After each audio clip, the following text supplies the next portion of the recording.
Hello everybody and welcome to this Institute of Refrigeration Real Alternatives webinar. Thank you very much for joining us in January. Hopefully you can all see my screen here. My name is Miriam Rodway and I work with the Institute of Refrigeration in the UK. I know we have a lot of people joining us today from all over the world.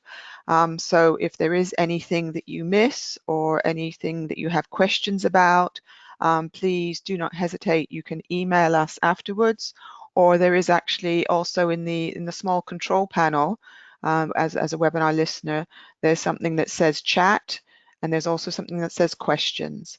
So if you open the question box at any time, you can write a question in, and then we will see that, and we'll pause at several points during our presentations today, and we'll look at your questions and try to answer those for you. So, and also later on, we'll also do a few polls just to get some feedback from yourselves about what stage you are in your various countries as far as knowledge awareness of using alternative refrigerants goes.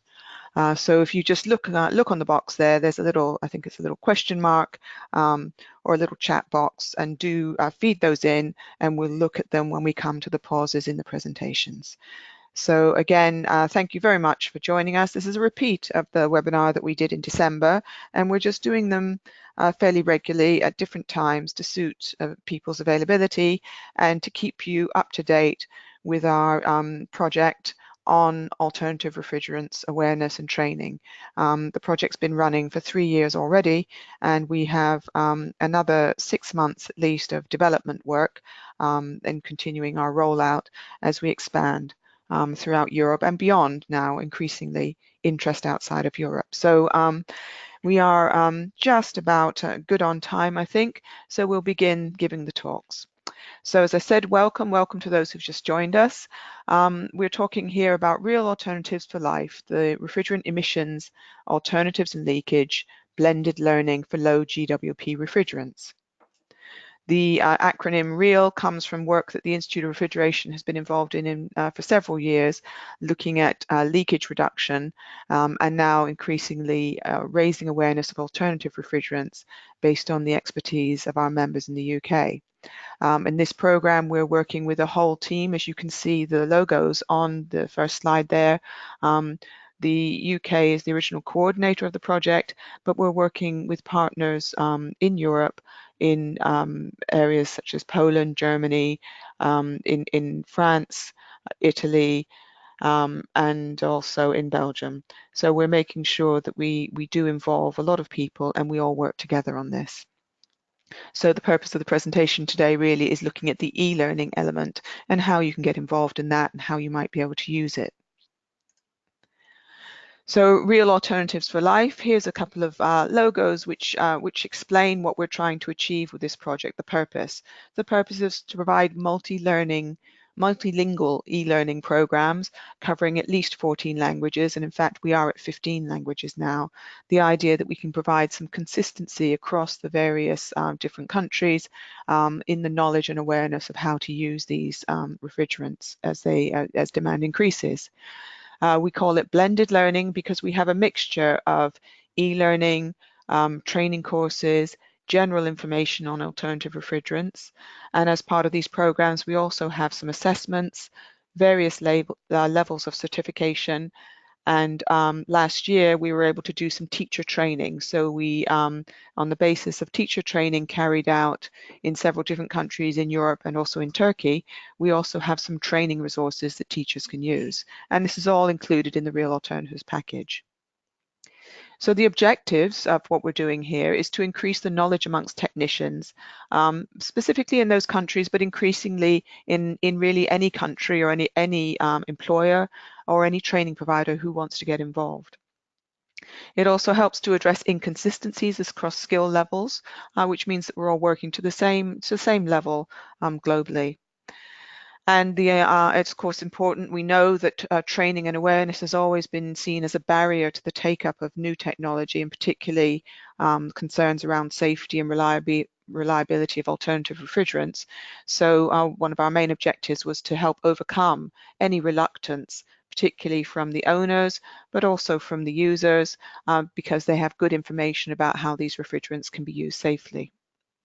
And of course, in the EU, it supports the implementation of the F-gas regulations, which do encourage a transition to the alternative low GWP refrigerants. When we're talking about low GWP refrigerants, I should clarify that this covers everything, including all the flammables, the low flammables, and the hydrocarbons, as well as the CO2, R32, and ammonia.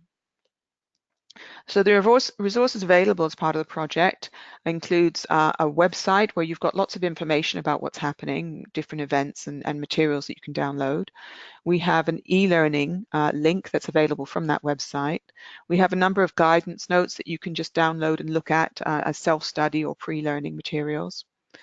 We have an e-library where lots of information about other materials related to the use of low GWP refrigerants are available, published by anybody, and anyone can add to that library.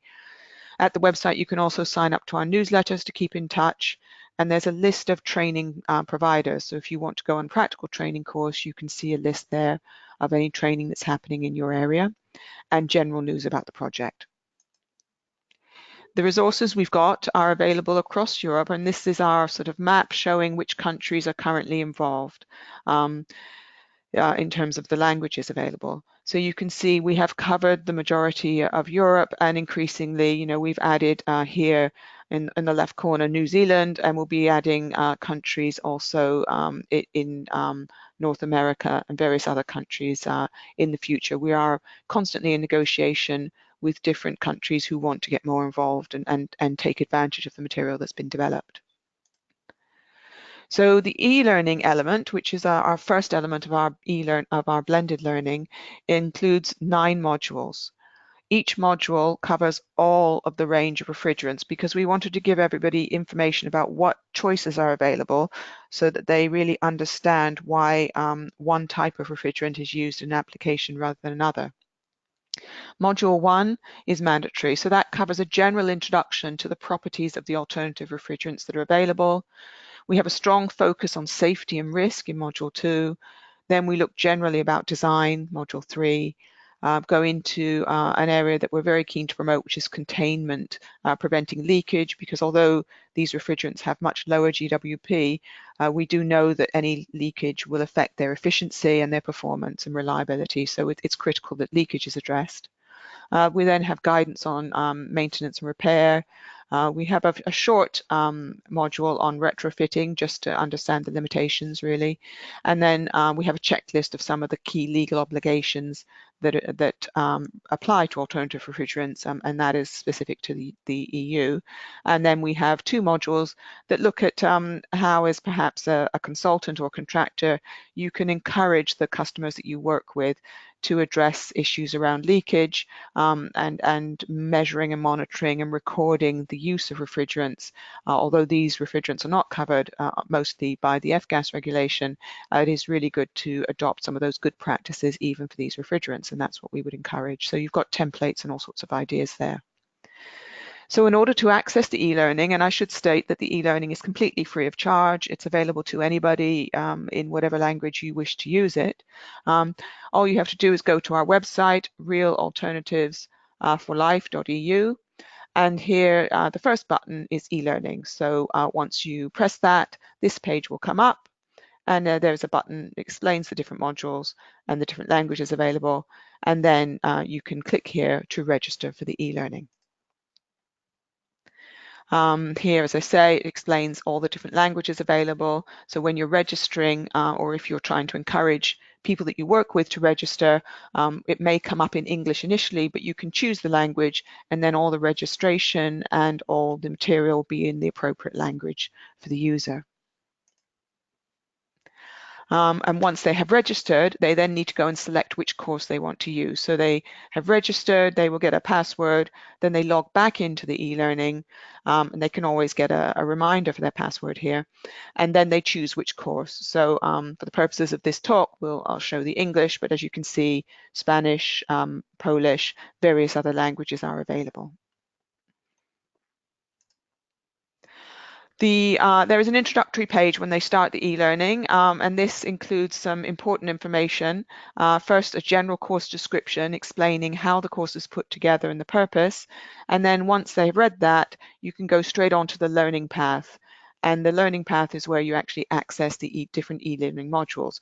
But because of our concerns, particularly about safety and making sure that everybody was well aware of how the different refrigerants available, we do make module 1 mandatory. So we try to make this very clear in our guidance. So we encourage people to read that first. So say you must complete module 1, which covers general information, and you must complete module 2, and then that will unlock all the other modules. So I've got some screen grabs here for module 1. You can go online and have a look at this yourself in your own language, but again, just to explain how this e-learning program works, on the left-hand side, you have a navigation bar, which tells you where you are as you're progressing through each module, and you'll get a tick as you go through each module, and then it's the turquoise blue there shows you which page you're on. So we start with a general introduction, and then we work through. And we've integrated some pictures, some general knowledge, and also at the very end, we've included some additional references. So these are just some example pages for you to see how module 1 works.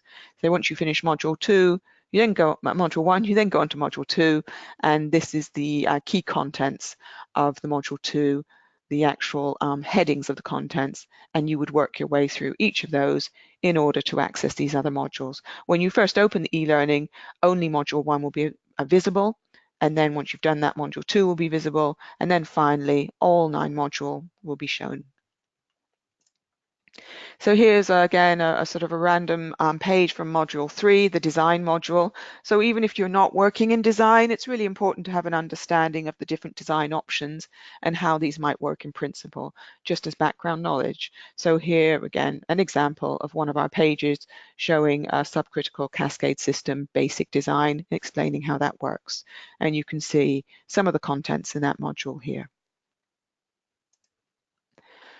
And then moving on to the module 5, again, an example of one of our pages on refrigerant recovery and evacuation, and about the key elements that you need to consider that are different to working with a standard refrigerant. And here we have another page from module 5, which looks at charging. At various stages within our e-learning, we have included video demonstrations. So for those who might not have seen this type of equipment or in practice, or might not have the opportunity to it, say if it's an end user using the e-learning, there are some videos that we've produced which really sort of walk around different systems and give you the key and show a technician doing various key maintenance or service tasks. The videos we have here, we have the list of them. They are actually also on YouTube. So even if you're not doing the e-learning, you can go onto YouTube, look at the videos, share them. You can use them in any own training that you're doing yourself, but they are integrated within the e-learning as well. And then all being well, I will show you an example of one of our videos. I don't think you will get the audio on it, but at least it does give you an example.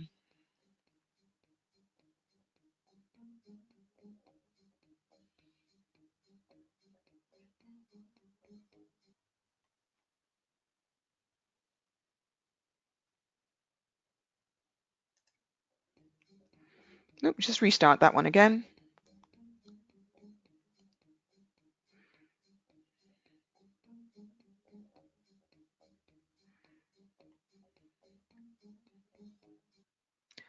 So that's just a short taster of how the video works. This video is in fact 2 minutes long, but that's just a few minutes to show how it works. And some of them have people actually working on the equipment, others are just the pictures of the equipment. So then moving on, at the end of each module, there are some, or at least at the end of each of the 5 modules, you do have some options to do some short self-tests. So these are not assessments. These are just sort of tests to help you check your own knowledge, to make sure that you are just sort of a check that you really have understood, or there might be any areas that you want to revisit. So here's an example of one of the questions.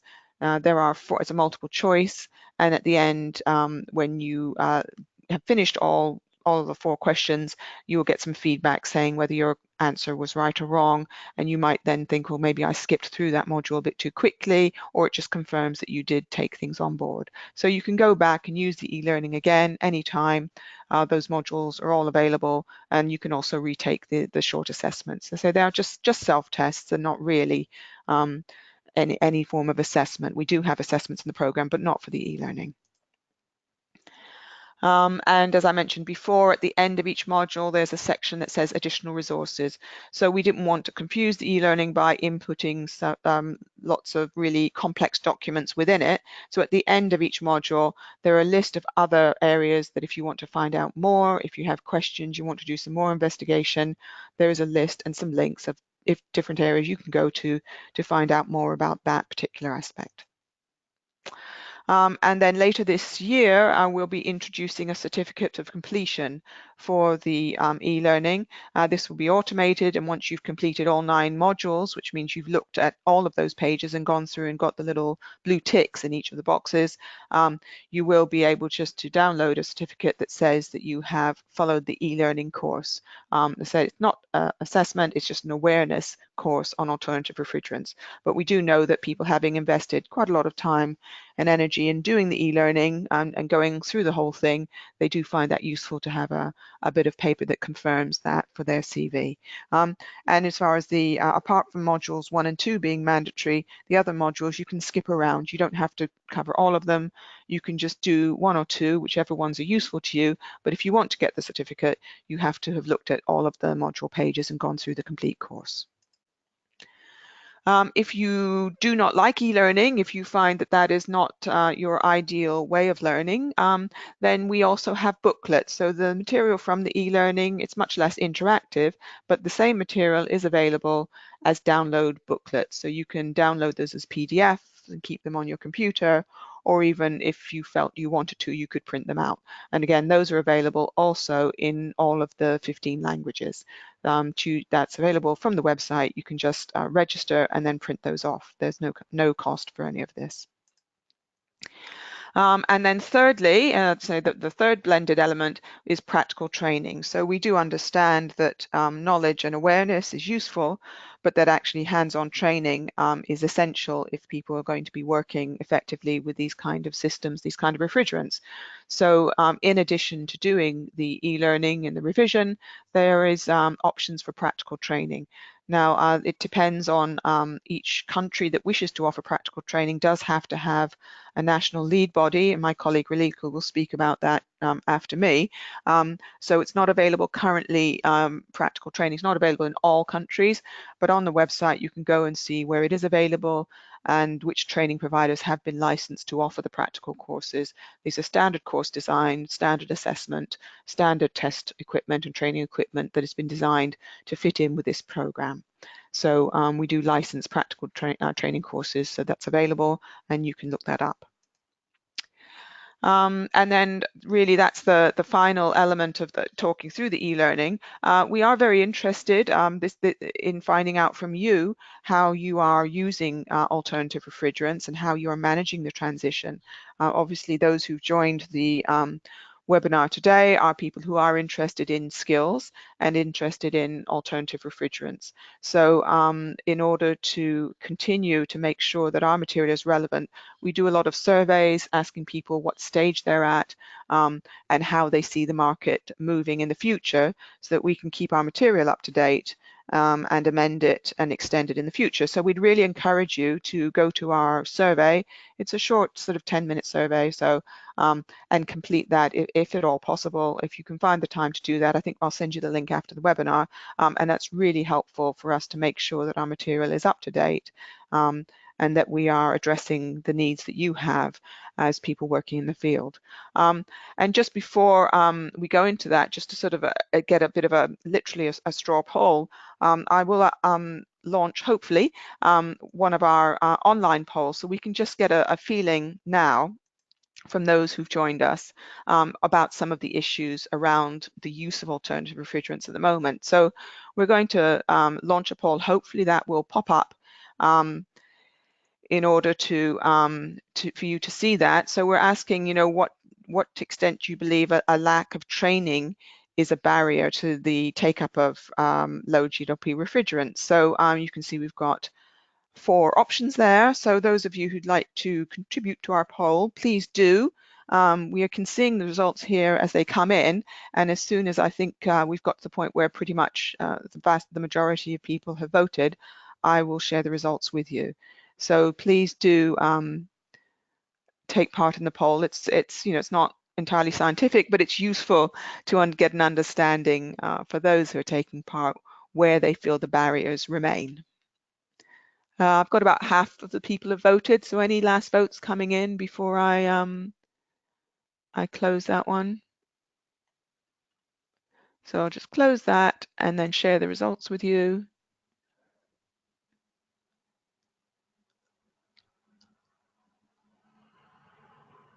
Okay, so we can see that 75% of those who voted today said that training is still a fairly significant barrier, not necessarily the most significant barrier. Obviously, there are other factors around price and availability of refrigerants and the timing when equipment might need to be replaced, etc. But it is really a very significant barrier. So it confirms that the work we're doing here is useful, we hope, for those who want to see a lower climate impact in our sector.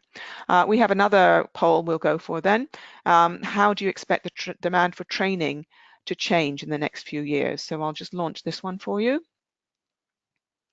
So we're really interested to know whether people feel that there is enough training already, or whether training is going to increase, whether they feel most of their staff understand what is needed.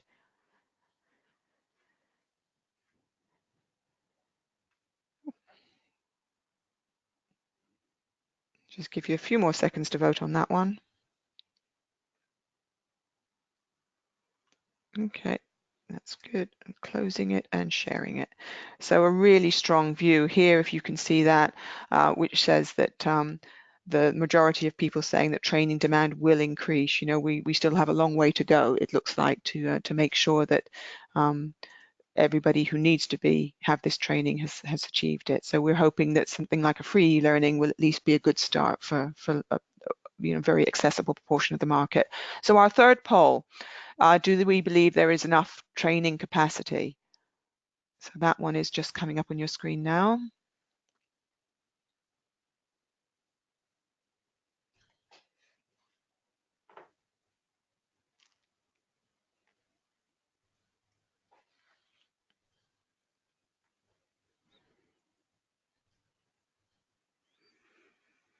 Okay, 1 or 2 more votes. I bring the steady. That looks fairly static then, so I'll close and share that one. So interesting on this one. People are not sure, or they think not, but certainly the answer is clearly not yes. So there is maybe this is a little bit of awareness needs to be done for those who are doing training to make sure that everybody's aware of it. So that's quite an interesting result. Thank you for that. We've got 2 more polls to go with, so I'll just close that one down. Our next one is really for those who have already, I know some of you on the call today may have already used real alternatives or been aware of it. So we're asking, if you have used real alternatives, or you're fairly familiar with some of the content, do you feel it's going to address those training needs? So we won't get quite so many people voting this time, because some of you may be very new to the material, and other than this talk, may not have seen everything.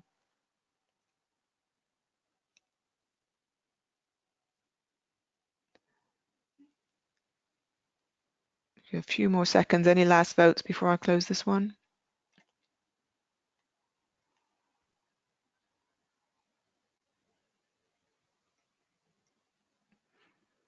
Okay, so I'll close this and share it. So the results on this one show that it is, well, the most common answer there is very well quite thorough. Yeah, so on the whole, it's covering a lot of things.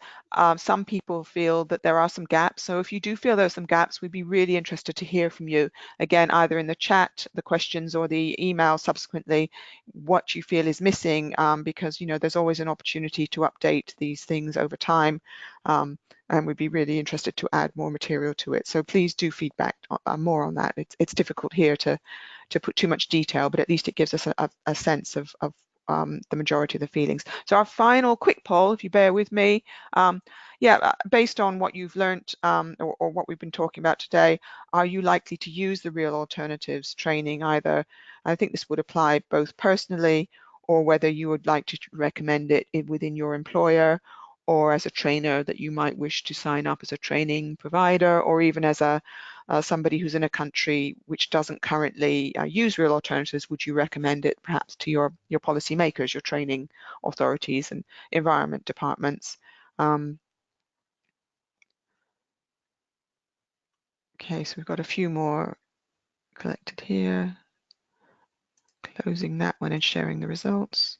Yeah, so 88% of those who've been able to vote said it's very likely. Good. So that confirms that you're finding the resources useful, which is great, because we've had 3 years of quite a lot of work and a lot of input from a lot of expert trainers to try and put this together and make it available to you. So that's great news. Thank you very much for inputting to that. And so that there is the survey there. You can put a lot more detail feedback there about the market mainly, but also about your experiences with using some of the material if you wish. Thank you again.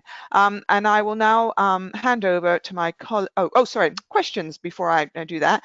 We have a little question box here. I can't see at the moment that any questions have come in. So before I move over and we talk a little bit more about how to set up, how to become a training provider, or how to, as a country, to adopt it within your country. Are there any further questions, anything I haven't covered in the talk today that you would like to type into the question box? You can say you can do that now and I can answer it straight away, or you can do it during the next talk or even afterwards. What do we think about water as a refrigerant? Is it part of our training program? At the moment, it is not part of the training program. I have it possibly from yourselves, but certainly we've had a couple of comments from people saying, are we considering water? So when we do our revision, which is our next update later in the year, we'll be looking at how we'll be doing that. It's one of the things we will be considering. But as the initial proposal, I think 3 years ago when we started putting the material together, there weren't the equipment and the knowledge available about water as a refrigerant in terms of the breadth of application that we were looking at for this program. So no, it's not included at the moment, but there's not to say that it might not be included in the future. So thank you for that, Camila. Any other questions that people would like to raise before we move on?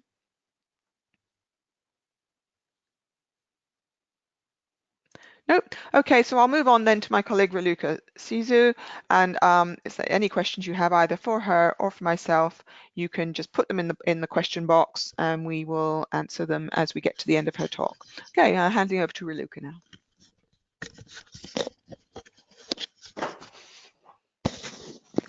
Hello, everybody. And one more time, welcome to our second webinar about the real alternatives for life. I'm the project manager for the project, and also I'm the project manager in the Institute of Refrigeration. And today I'm happy to give you some knowledge and introduce you how you can become a trained trainer and how you can set up a training course, a real alternatives for life training course. First of all, I would like to give you like the big picture of how many, national leads, stakeholders we are across Europe and not only. So in green, as you can see, we have a pretty good coverage. We have through Europe, we have also a national lead in Armenia and also across Europe and also in New Zealand. So totally we are like 13 new national leads plus our partners. So totally we are like 20 countries working with real alternatives for life. We have training center equipped which are able to deliver real alternatives for life trainings. Moving on, I would like to introduce you which are the materials available to support real alternatives trainers. So if you become a training provider, you will receive the following materials and you will be able to deliver a training. So first of all, a course content with guidance, which is theory and practical. Then you will have a theory assessment for flammables and for the carbon dioxide with multiple choice test papers. You will have practical assessment specifications, practical equipment requirements for training centers. Also, you will have test equipment specifications, including a design of test rigs. Of course, you'll have the requirements of training facilities to be able to deliver real alternatives courses. This will be doubled by the competence specifications for trainers. The trainers will need to have a specific experience and knowledge in order to deliver train the trainer course. You will have access to the video demonstrations for flammables and carbon dioxide. Miriam showed you earlier. And in the end of the course, after you pass the test, you will receive a certification of individual learners. Moving on, we appreciate all the time the feedback from our delegates. So from all the training events we had, and you see in the right corner, we had like in Italy, in Belgium, we went to have a visit in Bitter Academy in Germany. So across all our trainings, we appreciate the feedback from our delegates. So following your feedback, so I'm highlighting the feedback is very important for us because we can update our materials, as Miriam said earlier. We learned that our participants had increased their knowledge of the training requirements. The practical training was essential. The standardized training and test equipment designs were very helpful to our delegates. Also, our delegates would be offering technician training and certifications based on real alternatives for live material in their own country from 2020, from this new decade. And I'm highlighting all the time, please tell us your training feedback on the link we provided. So in order for us to be more efficient and to collect more from your feedback following your participation to a training course, please feel free to complete in the survey monkey. Moving on, I will introduce you what is the criteria for you to become a licensed training provider. So first of all, please contact your national lead. You can go on our website on realalternativesforlife.eu, and over there you will see all the 13 national leads. Contact your national lead and then make sure you meet the applications of the training competence, training site equipment requirements. Following that step, the next one is sign up terms and of agreement with your national lead. Of course, there is a small fee for that. Following that, you will gain access to all our training materials, to all our booklets, theory and practical assessment, and you will be able to issue certificates. Moving on, I'm introducing you now how you can become a national lead. A national lead, that means you will cover at national level your country. So first of all, contact us by realalternatives4life.eu on our website. Then the criteria for becoming a national lead, this is you should be a training association or a professional institute, and you will have to sign a contract with the project team, with the consortium. Then you need to translate the booklets, the ones in PDF we have on our website. Then you will have to translate the Train the Trainer kit, which is available on the eLearning. Then you will need to translate the eLearning pages and the website to your national language. Following, make contact with your local training providers to promote the program at national level. If you need any more detail, please contact me on my email, and then I will be very happy to provide you with more information. Moving on, as you can see, we are a growing partnership. We are like almost every month we have a new national lead and new stakeholders and across the globe, and we are very happy to welcome you if you want to become a training provider or a national lead. So for any more details, please go on our website and please contact us by email at ior@ior.org.uk.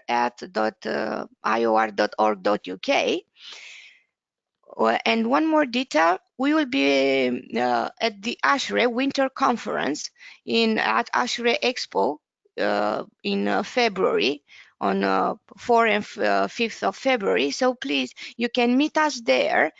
You can, text us, write us before, and I will be very happy to speak to you in Orlando in February and provide you face-to-face more detail. Actually, this will be a quite good opportunity for everybody to exchange idea and also to explain you in more details about our Train the Trainer program, Real Alternatives for Life. If you have any questions, I'm happy to answer, or we take the questions and we think about the answer.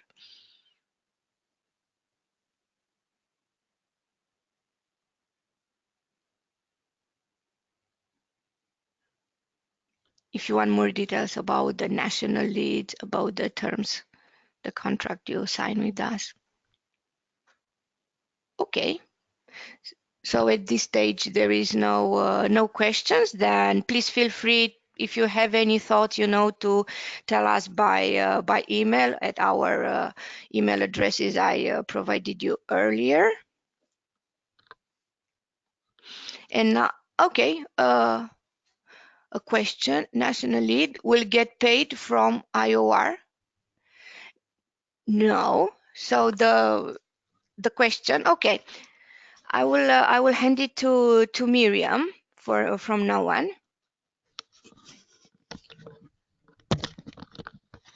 Hello. Yeah, we had a question about the role of the national lead.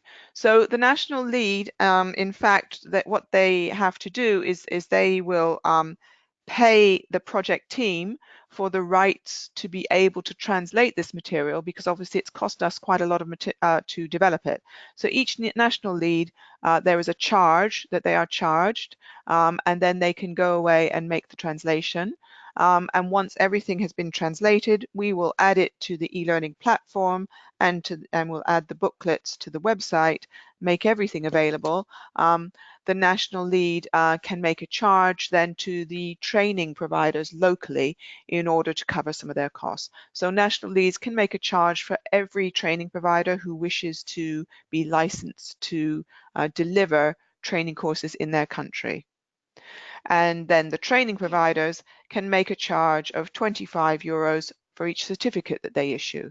So there are some small costs associated with practical training, of course, because that is something which is done as a commercial activity by training providers, and there are costs to do with equipment and teachers and venues and all of those overheads. And then, their national leads will able to offset some of the costs involved in having the license to use our material through their relationships with trainers. But Raluca does have a lot of information about how this will work, and it's all written down in a draft contract. So if you are interested in getting involved, drop us an email and we'll send you all the details about what the costs are involved for doing that.